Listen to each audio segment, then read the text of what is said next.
Ito po yung pagkain namin para sa birthday ni treat ni Sis Gina para sa birthday niya, guys. Ayan.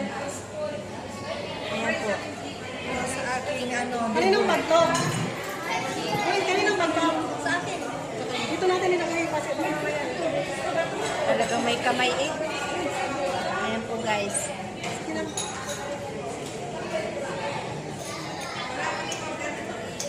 Baked vegetables. Ayan. With cheese. Ito daw with rice. Ayan. Ito, pizza. Kakantahan ka nga namin. Ito, spaghetti. Ayan. Ito, baked salmon. Chicken. Baked salmon. Ayan, another pizza. Nasa harapan ni Hanilin. Pumunta ko ng kamay. Ayan, ayan si Hanilin po. Ayan guys, kain na po kami.